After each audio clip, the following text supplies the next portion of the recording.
In the summer of 1942, these two tiny islands in the middle of the Pacific Ocean, west of Hawaii, were at the heart of an epic battle. Fought between the navies of Japan and the United States, it was a battle that decisively altered the course of the Second World War. Japan was intent on using its navy to expand its power in the Pacific, and it had an ambitious plan to destroy the main obstacle standing in its way, the Navy of the United States of America.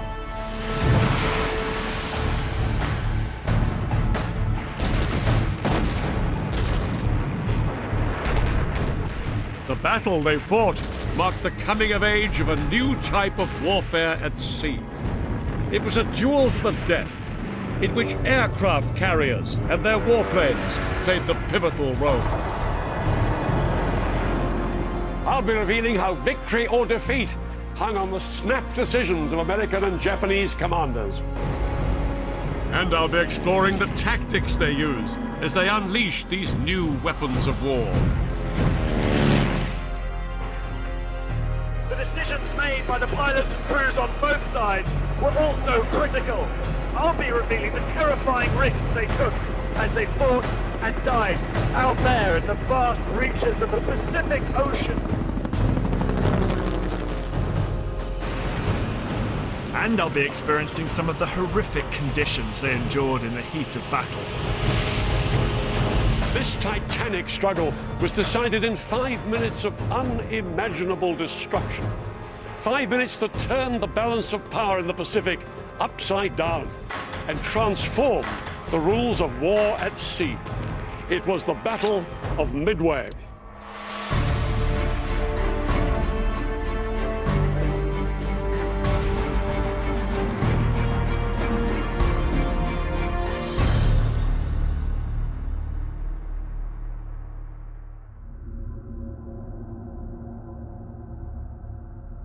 The events that led to the Battle of Midway started here in 1941.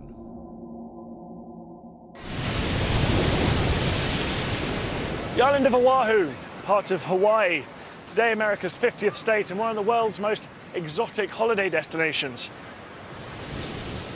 Back in the 1940s, US servicemen counted themselves lucky if they were posted here.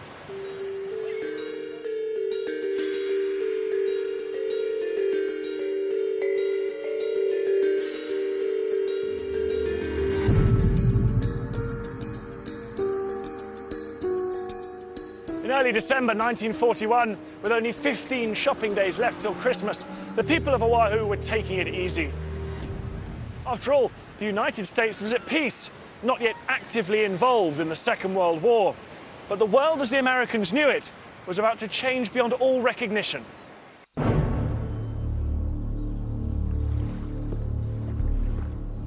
Just 300 miles to the northwest of Oahu, a fleet of warships was bearing silently down on this island.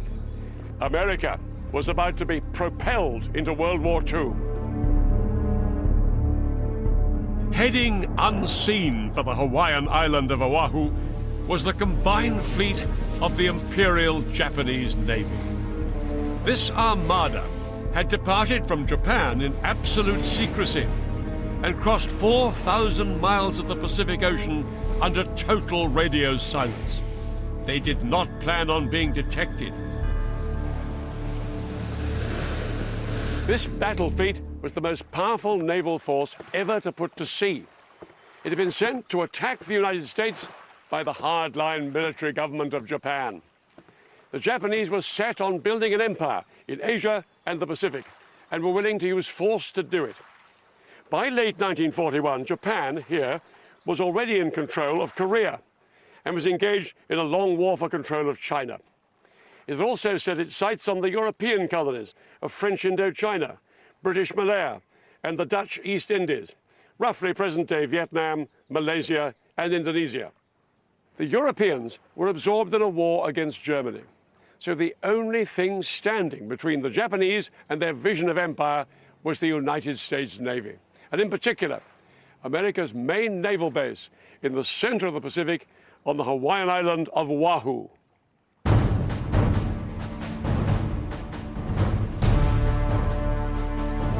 The name of the base, Pearl Harbor.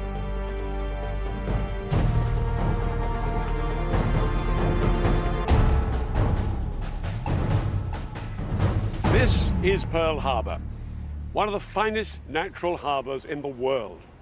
Here it is on the map, on the south side of the island of Oahu, a narrow channel from the Pacific Ocean opening up into a huge sheltered anchorage.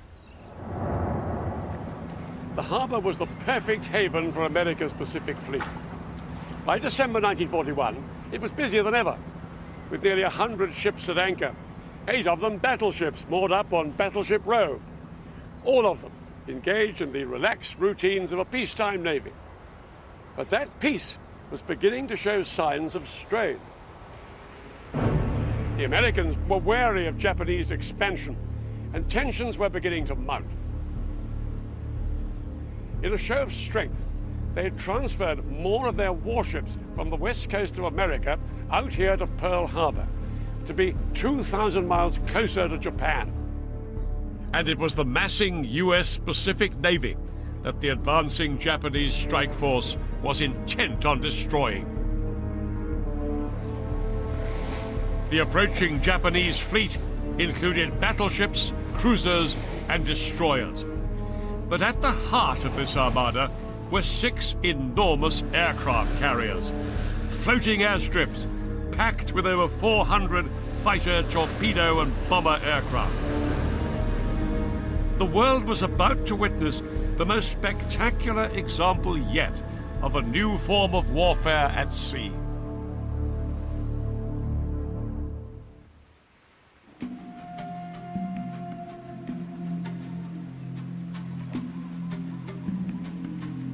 Japan may have been a country steeped in tradition, but when it came to naval warfare, it was one of the most advanced nations in the world. And the man at the forefront of all this was the Commander-in-Chief of the Imperial Japanese Navy, Admiral Isoroku Yamamoto. Yamamoto was a great visionary and modernizer. He was a pioneer of naval aviation and had been quick to grasp the potential of aircraft carriers, the latest weapon in the naval arsenal. Yamamoto could now use warplanes on these carriers to strike at targets hundreds of miles away from his fleet. By 1941, Japan had around 3 times more carriers in the Central Pacific than the Americans. Yamamoto had created a formidable carrier force capable of pursuing Japan's imperial ambitions. And by Sunday, the 7th of December, 1941, 6 of his aircraft carriers were in position, ready to mount a surprise attack on Pearl Harbor.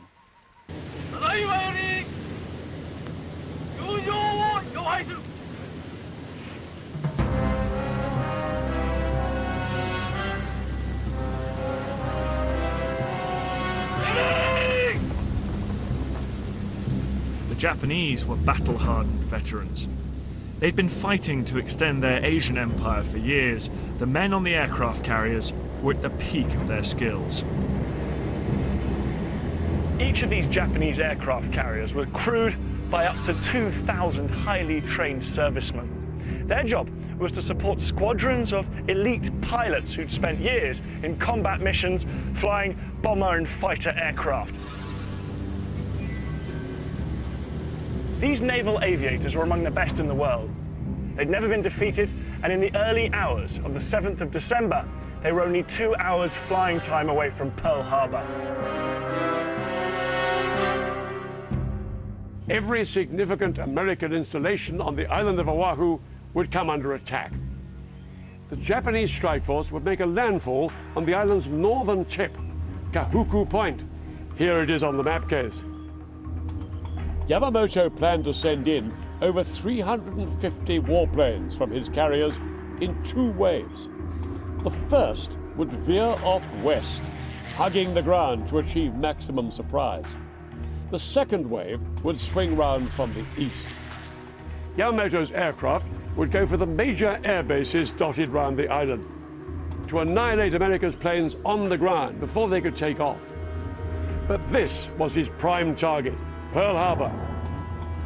where the pride of America's Pacific Fleet was tightly clustered, utterly unsuspecting what was about to come.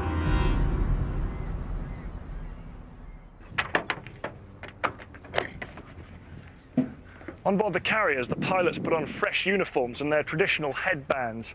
They had a ceremonial meal of rice and said their last prayers at the shrines on board. Minutes later, they were off, the crews of the ships lining the deck, waving and cheering.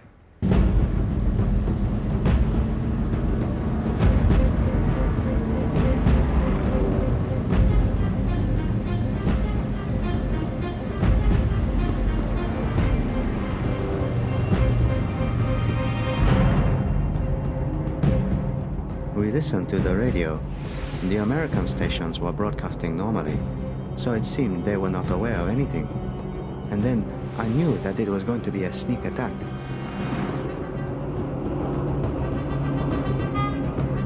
The attack on Pearl Harbor was scheduled for 8 a.m.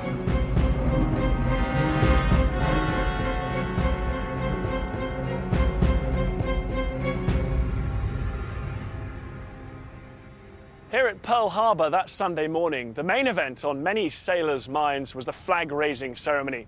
It was the same every time. At 7:55 a.m., ships' companies gathered, and 5 minutes later, the flags would be raised right across the fleet. On board the USS Nevada, tied up here with the other battleships on Battleship Row, a band was gathering on the deck, preparing to play the national anthem. It was now just moments before 8 a.m.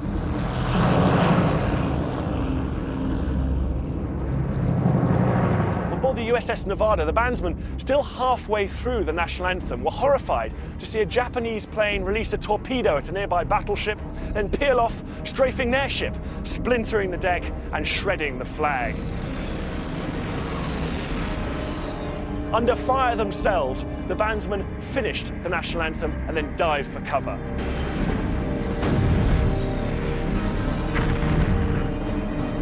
Airfields, barracks, and all of America's great battleships came under attack.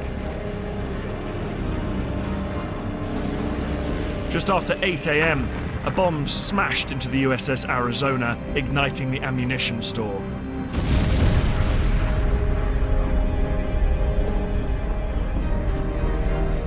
Down below decks, over 1,000 men lost their lives.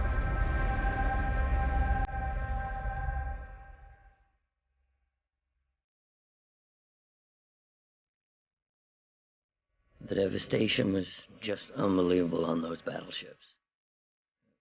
You think they're big, heavy, a lot of heavy steel and all that. When you see those superstructures just twisted, big hunks of steel that were twisted just like you take a straw and twist a thing, I couldn't believe the amount of devastation that I saw.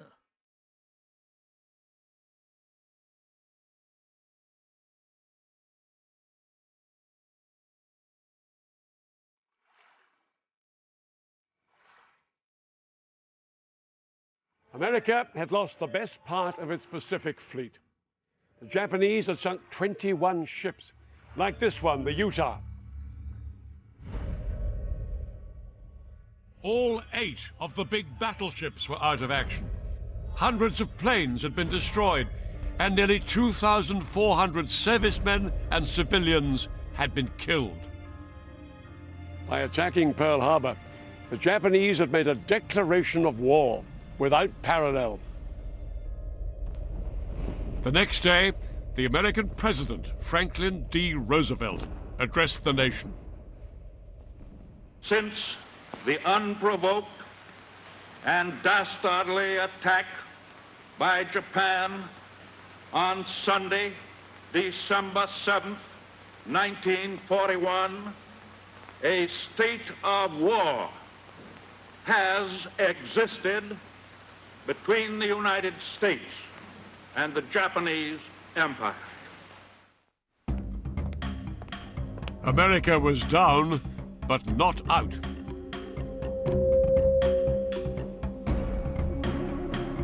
In the aftermath of Pearl Harbor, a new man was put in charge of what was left of America's Pacific Fleet, Admiral Chester Nimitz. He was sent here to Pearl Harbor by the President himself. His orders? Not to return home, until Japan was defeated.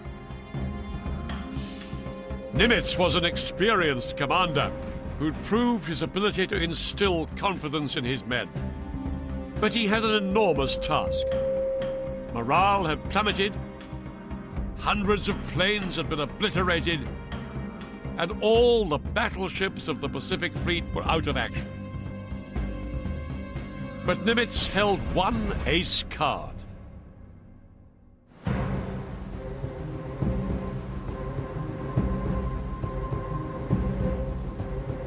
By chance, every one of the aircraft carriers in America's Pacific Fleet had been out of port at the time of the attack on Pearl Harbor.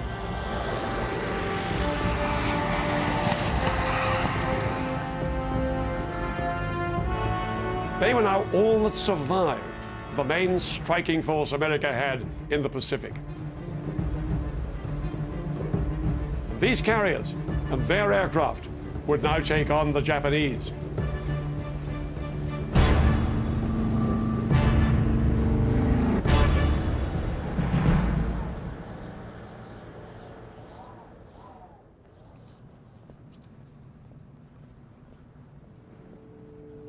In spring 1942, the Americans began their comeback with a daring raid using their aircraft carriers. On board, a handful of US pilots, led by Lieutenant Colonel Jimmy Doolittle, were taken deep into Japanese waters.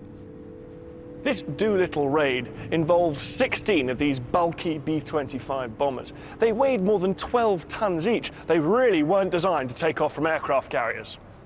But for this mission, the bombers were transported on board the USS Hornet within about 700 miles of the Japanese coast.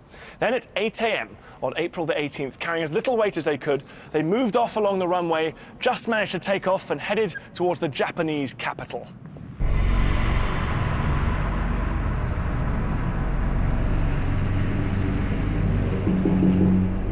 For hours, Doolittle and his men flew low over the ocean to avoid the patrolling Japanese planes. Then, when they got to Tokyo, they dropped their bombs.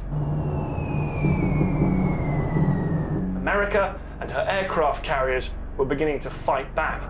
And just over 2 weeks later, having attacked the Japanese mainland, the US Navy took on the Japanese Navy at sea.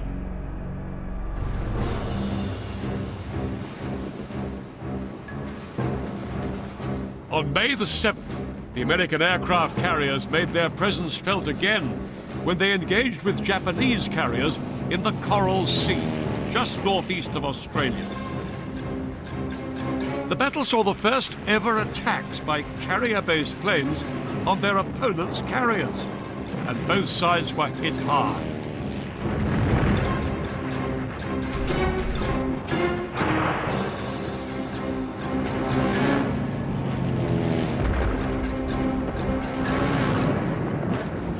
The Americans managed to sink a small Japanese carrier. But the Japanese destroyed one American carrier and left the other, the USS Yorktown, in flames out at sea. The Japanese had left the USS Yorktown ablaze in the water. They thought that they'd sunk her, or at the very least crippled her and put her out of action. But what they didn't realize was that there had been a ferocious struggle to save the Yorktown. With one carrier now destroyed, and only a few others operational, every carrier the Americans had left was vital. They had to save the Yorktown. For crews like the Yorktowns, hundreds of miles away from land, knowing how to tackle fire was essential if they were to save their ship.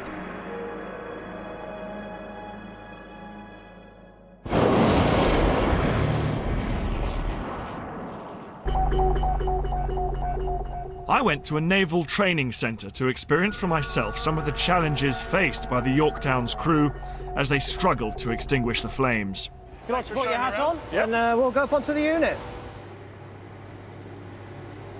Okay, so this is a replica of a ship. Okay, we're now in the engine room, and this is where you're going to be doing most of your firefighting. Okay, you're going to make your entry down this vertical ladder. Okay. However, before you come down here, you're going to have to put the fire out on top. Father, you're going to be fired in today. There's going to be this engine fire here.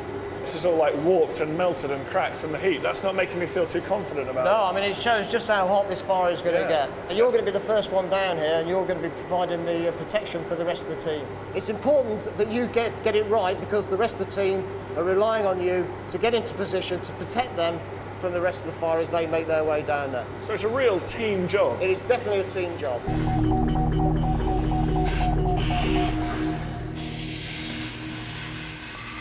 Okay, I'm going to do the straps up. Okay, pair of gloves. I'm lucky. I'll be using much more advanced kit than that used by the Yorktown's crew at the Coral Sea, but it's still a daunting task. I'll have the key role of spraying a wall of water to protect my teammates from the flames.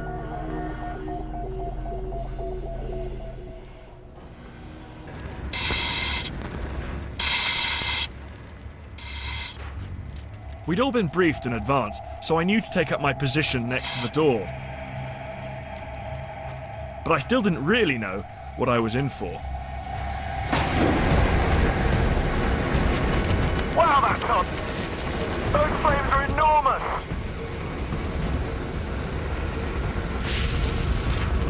Okay, I'm going in.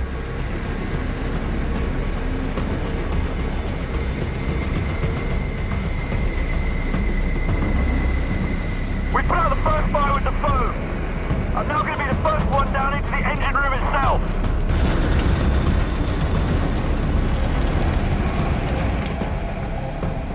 I knew there would be an intense fire below me in the engine room.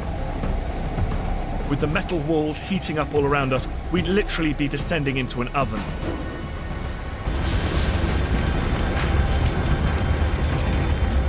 The men on the Yorktown would have faced a similar challenge as they battled to save their ship.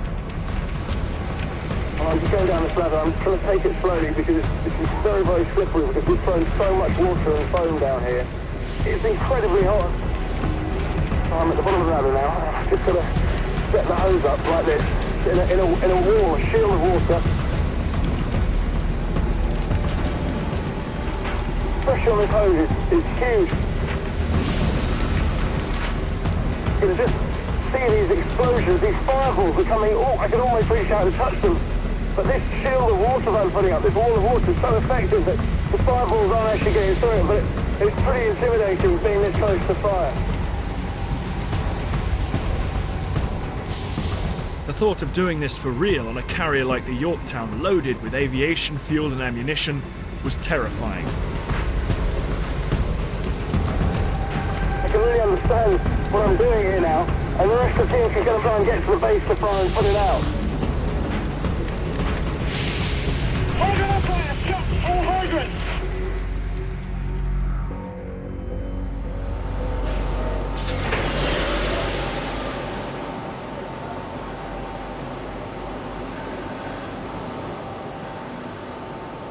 Dan, how did you find that? Incredible. Was that hot? Certainly feels warm. Okay, just hang on a minute. That's it, well done. Just get your hood down. Okay, you all right? Yeah. Well, you managed it. You achieved the aim. Ooh, it's pretty hot in there in that last room. Yeah? You feel pretty self-sufficient in there. If you don't put the fire out, no one else is going to. And I guess on board a ship, that's an incredibly powerful feeling. You're on your own. You could be 150 miles from land. You're on your own. It's your team. They've got to get down there. They've got to put that fire out.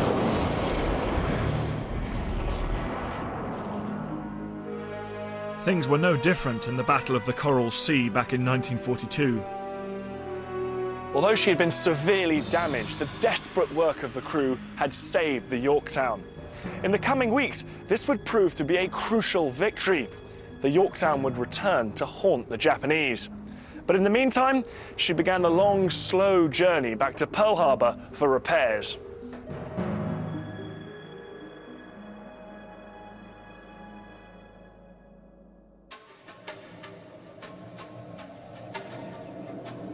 The Battle of the Coral Sea was a wake-up call for Admiral Yamamoto, Commander-in-Chief of the Imperial Japanese Navy.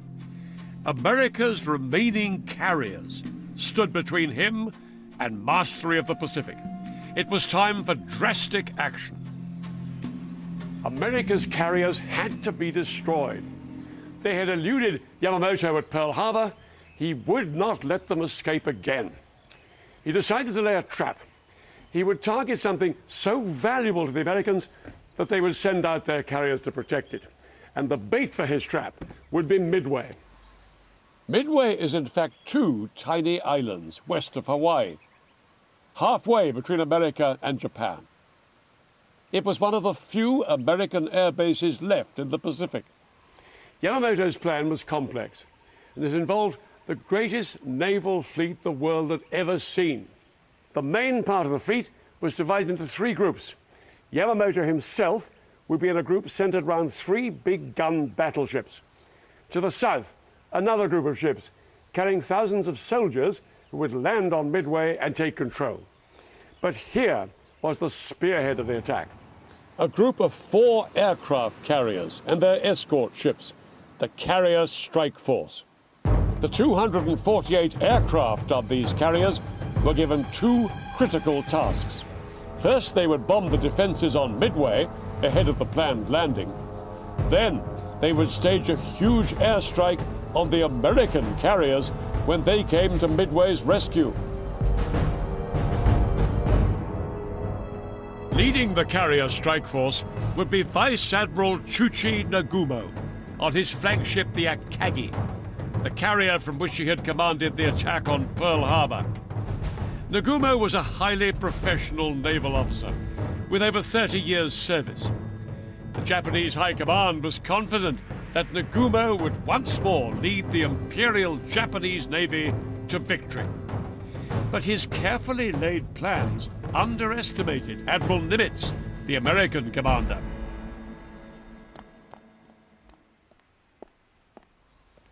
After Pearl Harbor, the Americans had made military intelligence a top priority, and it had paid off. The Japanese naval code had been cracked. Here, at their intelligence headquarters in Pearl Harbor, the US Navy deciphered details of Yamamoto's plan to set a trap at Midway. With this information, Nimitz now planned an ambush of his own. Nimitz now had 3 operational carriers in Pearl Harbor. The carriers USS Enterprise and USS Hornet departed first. Then, the newly repaired USS Yorktown followed on a little way behind. The 3 carriers headed from Hawaii for a spot codenamed Point Luck, 300 miles northeast of the American base on Midway. By the 2nd of June, they were in position and lying in wait for the Japanese ships that were approaching from the northwest. Nimitz had given his commanders a single bold objective: to ambush the approaching Japanese fleet now heading for Midway and strike a decisive blow at its carriers. But these weren't the only preparations that Nimitz was making.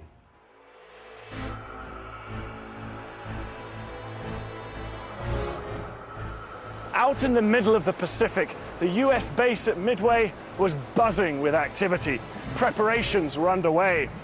Flight after flight of planes had been landing over the last few days. And now the small airfield was packed with as many planes as it could handle. These planes would be vital in the defense of the island. So would the US Marines, who would be waiting for the Japanese if they tried to land.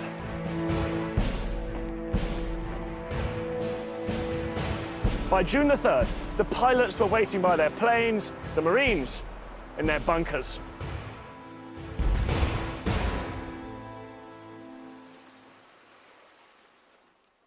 Nimitz had now done all he could. His ships were in position, his commanders briefed, and the garrison on Midway on full alert. But Nimitz knew he was about to be confronted with more aircraft carriers, more battleships and more destroyers than he had. He even knew roughly that they were coming from the northwest. The question was, where exactly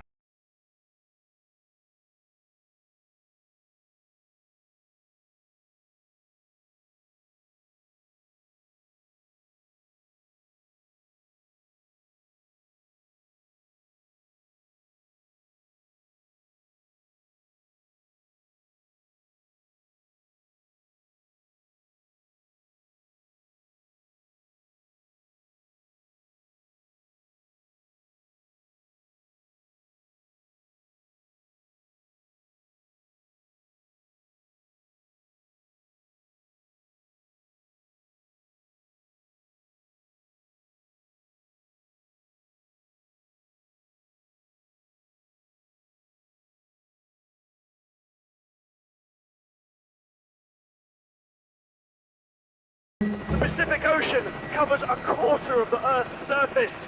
For the Americans in their big and slow flying boats, finding the Japanese fleet in just a small sector of this vast expanse was an enormous task.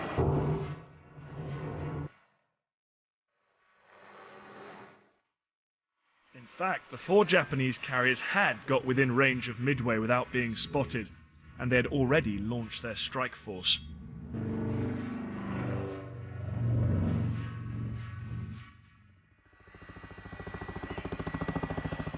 Finally, at 5:40 that morning, an American scout plane spotted the huge formation of Japanese bombers and fighters heading towards Midway. The American pilot sent back an urgent warning. It was not a moment too soon. The Japanese planes were aiming to destroy the parked American aircraft on the ground. The Battle of Midway was about to begin.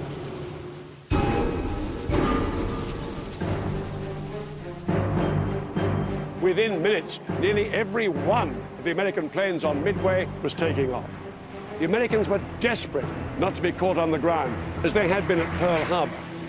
A mixed batch of over 40 torpedo planes and bombers was dispatched without fighter escort to strike the distant Japanese fleet. And 25 fighters were sent up to intercept the formidable array of Japanese fighters and bombers that would soon arrive to attack Midway.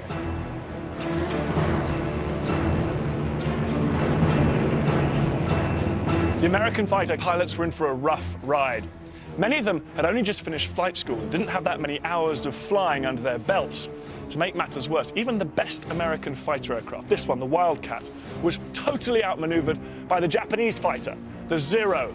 The Zero could outrun and outclimb anything the Americans could put in the sky against them.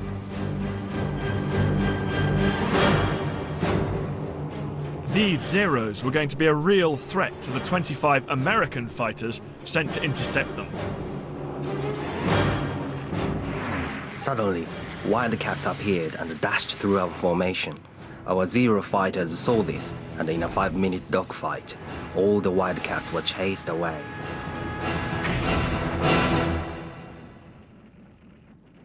The American fighters did manage to shoot down a couple of enemy bombers, but for the most part, they didn't stand a chance against the Japanese in their Zeros. After all, the Japanese pilots were among the most experienced and best trained naval aviators in the world. After only a few minutes, nearly every single American fighter that had taken off from Midway had been shot down into the ocean.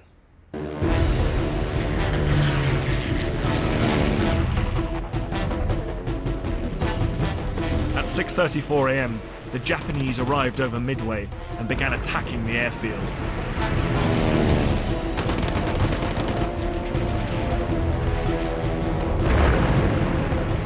The Americans fought back bravely, but their island base was shattered.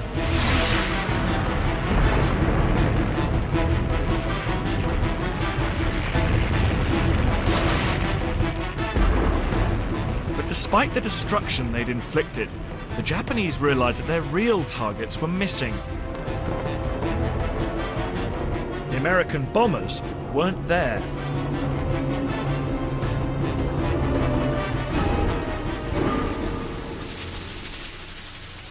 Within minutes, the news that the American bombers had not been destroyed on the ground by the attack on Midway reached Vice Admiral Mda'umo on his flagship, the carrier Akagi. But he didn't have long to wait to find out where they'd gone. They were now directly above his carrier fleet and beginning their attack. As the American bombers dived into action, they were pounced on by Japanese Zeros. Many of the Americans were shot down. The rest turned back for Midway. Not one of their bombs or torpedoes had hit its mark.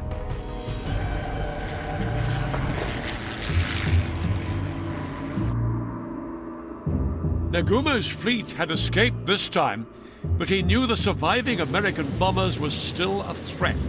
They could refuel on Midway and return to attack him. He had to destroy them when they landed on the island. On his carriers, Nagumo still had reserve aircraft. The trouble was they had the wrong weapons, They were armed with anti-ship weapons in case the US Navy showed up. But Nagumo was still unaware there were any American ships around, so he felt safe replacing these anti-ship weapons with land bombs to attack Midway. Below decks in the aircraft storage hangars of the Japanese carriers, new orders rang out. The crews quickly set to work removing the anti-ship weapons on the reserve planes and replacing them with bombs for a ground attack on Midway. While his men worked furiously on the hangar decks below, Nagumo, on the bridge, was suddenly confronted with a real crisis. He received another message, this time from one of his scout planes. It had spotted what appeared to be 10 American ships northeast of Midway.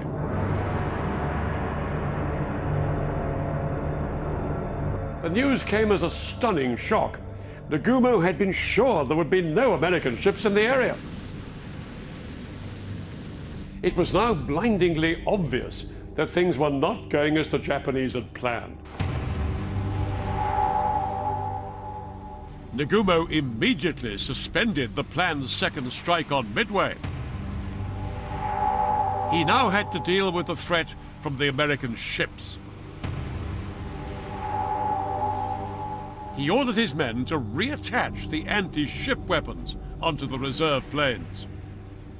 And he sent a message straight back to his scout plane, demanding more information. If the American ships were carriers, Nagumo could be in real trouble.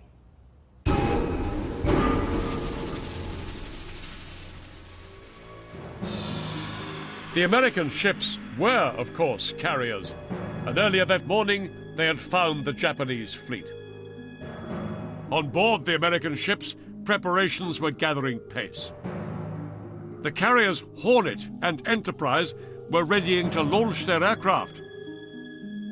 In command of these two ships was Rear Admiral Raymond Spruance, and now he had a critical decision to make.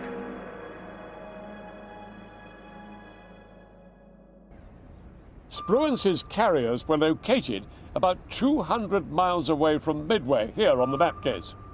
Yorktown was a little way off on its own. US scout planes had reported the Japanese carriers about 155 miles away from Spruance's position. The Japanese ships were within striking distance of some of his aircraft, but others could barely carry enough fuel to get there and back. There'd be little leeway for them to maneuver, even less for navigational errors. And if they ran out of fuel, the only place to go would be into the empty wastes of the Pacific. But Spruance decided that the critical issue was time. He had to hit the Japanese fleet before they discovered and annihilated his ships. He couldn't waste time moving his carriers any closer to the enemy to give his planes a better chance. So, in one of the greatest naval gambles in history, Spruance ordered all his aircraft into the air in one massed attack.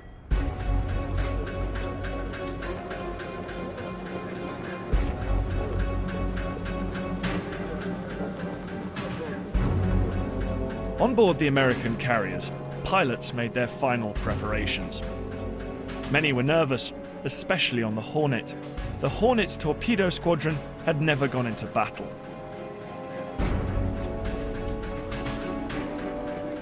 Many of them had never taken off from a carrier with a torpedo, or a pickle as they called it, slung below them. Some had never even seen it done before.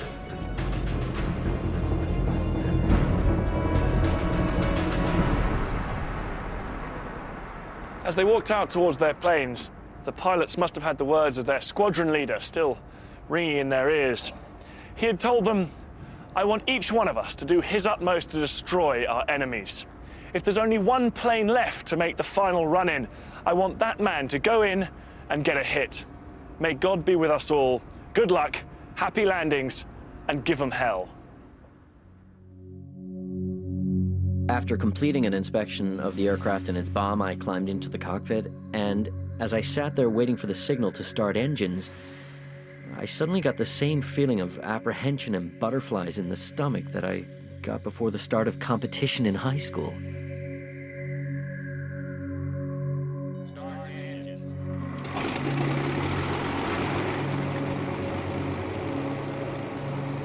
At 7 a.m., the launch began. The pilots of the American Air Armada set off with little battle experience, limited fighter cover, and no margin for error.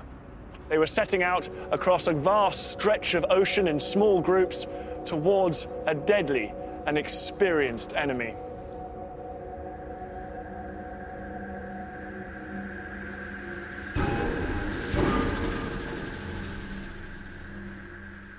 If things were looking precarious for the Americans, back on Nagumo's carrier, the Akagi, events were beginning to get out of hand. Nagumo had been desperately waiting for his scout plane to tell him what kind of American ships it had spotted. Now, it gave him its answer. The enemy is accompanied by what appears to be a carrier, bringing up the rear.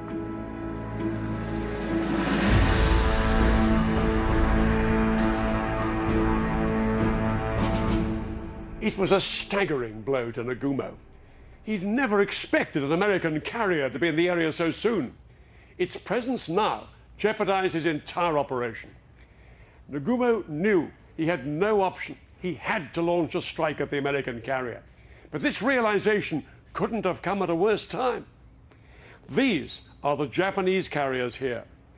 Just at the moment Nagumo was hearing about the distant American carrier, his Midway attack aircraft began to return. They were low on fuel, and they needed to land quickly. Up above them, his fighter planes were also anxious to land. Nagumo now faced a critical decision, which could win or lose him the coming battle.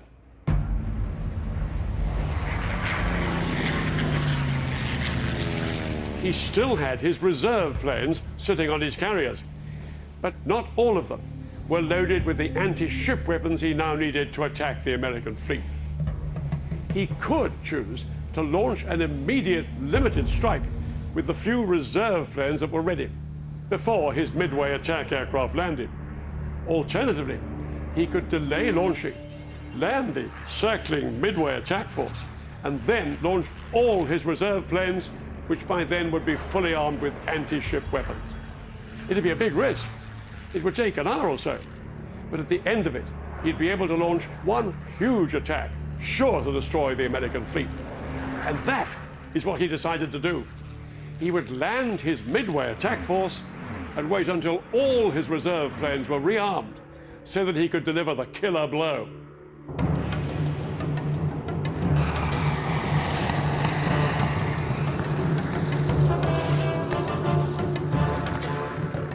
But Nagumo's plan was already going awry.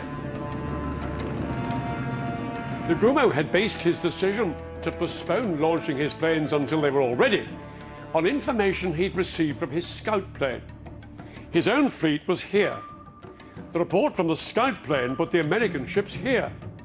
At this distance, Nagumo knew his carriers were out of reach of the American planes. The problem was Nagumo's scout plane was wrong. The American fleet was actually here, their planes within range. And unknown to Nagumo, American bombers from these ships were already on their way towards him.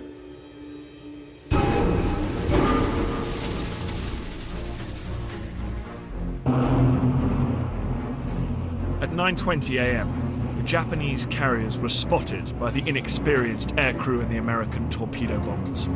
Despite their limited training, they had no choice but to attack. The American pilots bravely held their course towards the carriers. They'd hunch low and prayed they'd make it through the storm of anti-aircraft fire coming from the ships. As they roared down towards the Japanese carriers, they were pounced on by a pack of patrolling Zeros.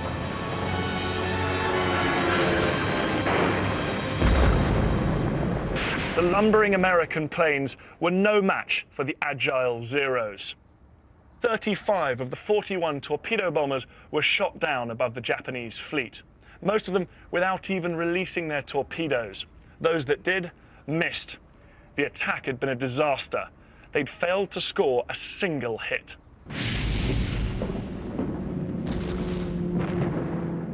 Nagumo was almost ready to make his move. His deck crews had been working hard to rearm and refuel his planes. If they could be launched quickly, the Japanese would surely win the Battle of Midway.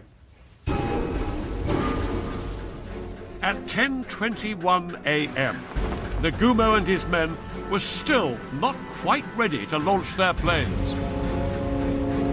At precisely that moment, American dive bombers like this one appeared high above the Japanese carriers, and their bomb run was clear. The Japanese fighters that should have dealt with them had been drawn off to attack the American torpedo planes. There was nothing to stop these dive bombers as they began screaming down towards the decks of the Japanese carriers.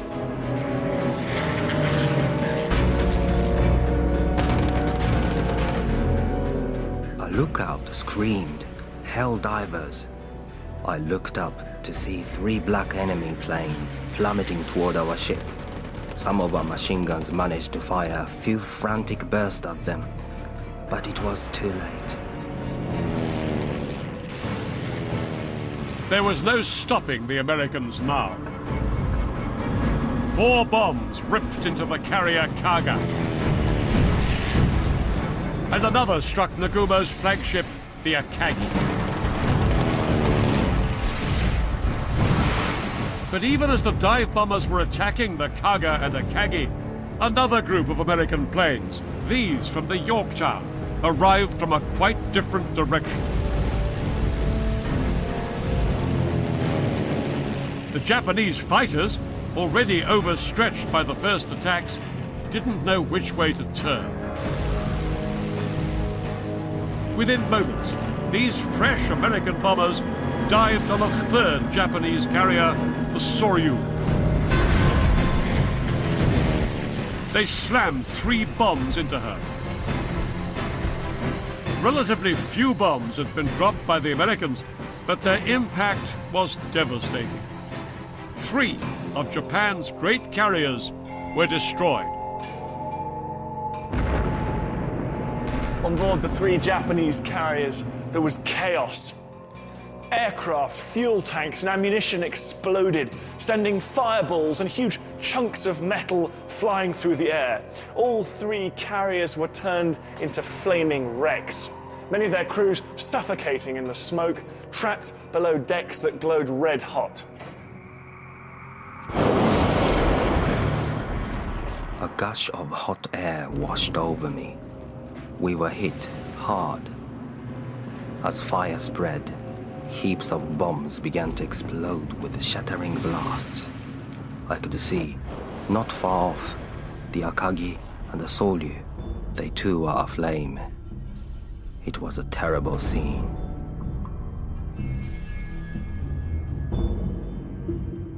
Nagumo survived the attack on the Akagi, but was forced to abandon his burning flagship. In little more than 5 minutes, the Americans had struck 3 times into the heart of the Imperial Japanese Navy at its moment of maximum vulnerability. But all was not lost for the Japanese. The 4th Japanese carrier, the Hiryu, was untouched. And now, 18 dive bombers and 6 Zeros from this one surviving Japanese carrier were sent to search out and destroy the American ships. They were amongst the last remnants of Nagumo's huge force, but these few Japanese pilots were deadly professionals, unlikely to miss their targets.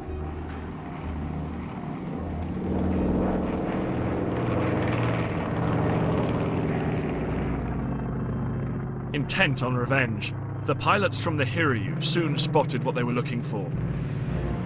An enemy carrier. It was the USS Yorktown.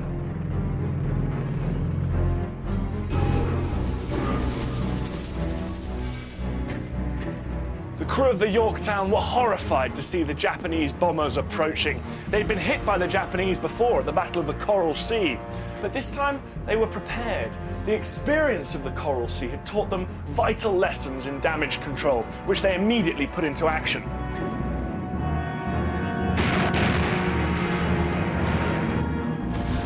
The 5-inch guns opened up first with loud cracks. Then came the rumble of multiple guns. The enemy bombers and fighters were under intense anti-aircraft fire from all the automatic weapons. The sky was black from shell bursts.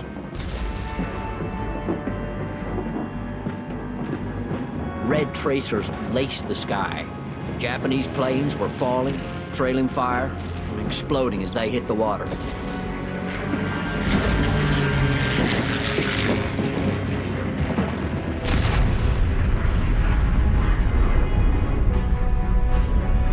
Anti-aircraft guns put up an effective barrage which destroyed many of the approaching Japanese planes. But 7 of the bombers made it through. They dodged the wall of flak coming from the carrier and dropped their bombs. They scored 3 direct hits. The bombs ripped through the flight deck and exploded deep in the heart of the ship, snuffing out the boilers. The Yorktown slowed to a halt.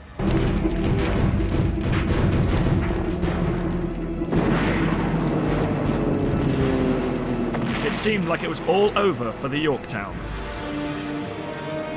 But the Yorktown's crew were not going to give up that easily.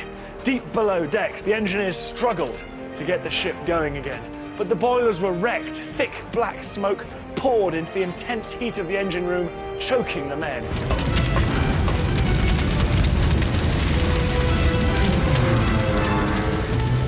For over an hour, they worked against the odds, fixing the boilers. And by about 2 o'clock in the afternoon, the Yorktown was operational again, making about 20 knots. Reports from their pilots that an enemy carrier had been destroyed began to revive Japanese hopes. A second attack force was quickly launched from the Hiryu to find and destroy another of the American carriers.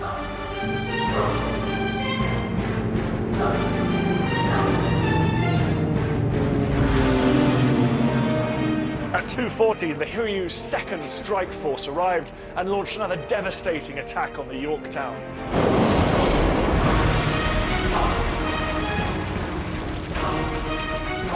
The mighty ship had taken all that she could, and soon she was listing to port.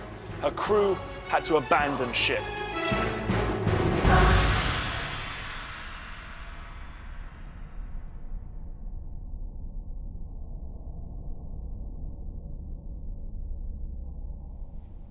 The Battle of Midway was now to end with one final act of destruction. The Japanese believed they'd sunk 2 of the 3 US carriers. They didn't realize they'd hit the Yorktown twice.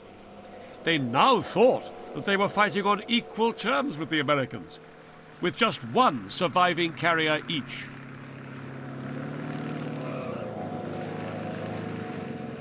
Based on this misapprehension, the commanders on the Hiryu now made an almost unbelievable decision. For the next 90 minutes, the battle would be put on hold.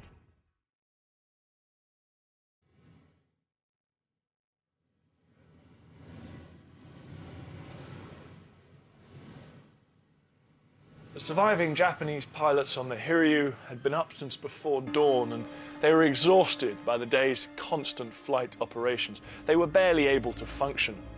So now that it was thought there was only 1 remaining American aircraft carrier left to sink, the men were told that they had time to take a rest and grab a bite to eat. It was a final, fatal miscalculation.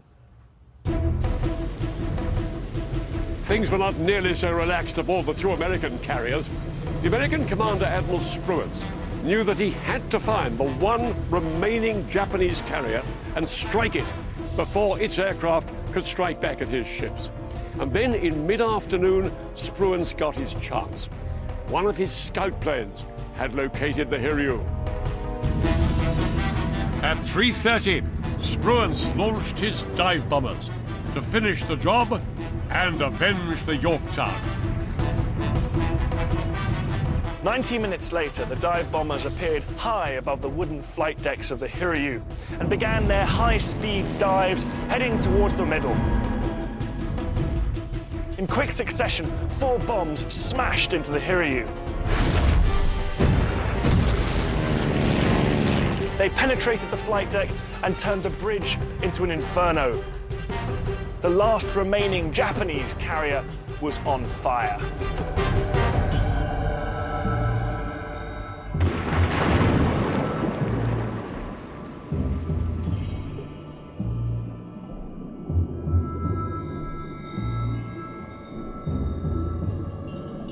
Yamamoto's ambitious Midway battle plan had ended in catastrophic failure. With his carriers gone, he'd lost vital air superiority over the Americans.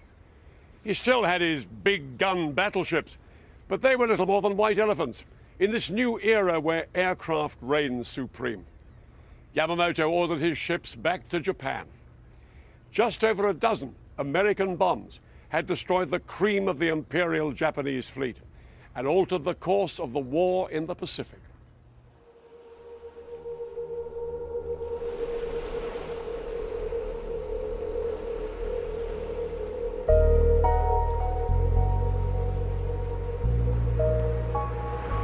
At the Battle of Midway, America lost just over 300 men and one carrier, the Yorktown.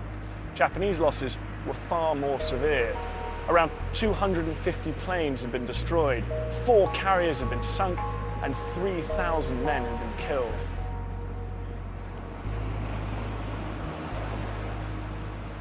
Years of combat experience and training had been wiped out. The aircraft carrier reigned supreme, but Japan had just lost the very men it needed to wage this kind of warfare.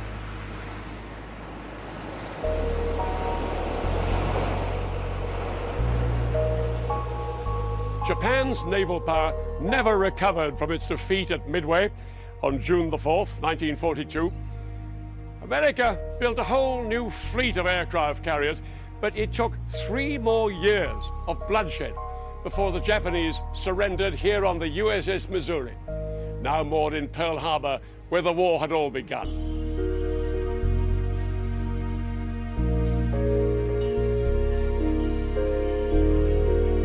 Japan had been a stubborn enemy and only at last admitted defeat when America delivered the final blow: atomic bombs on Hiroshima and Nagasaki, which launched the world into the nuclear age.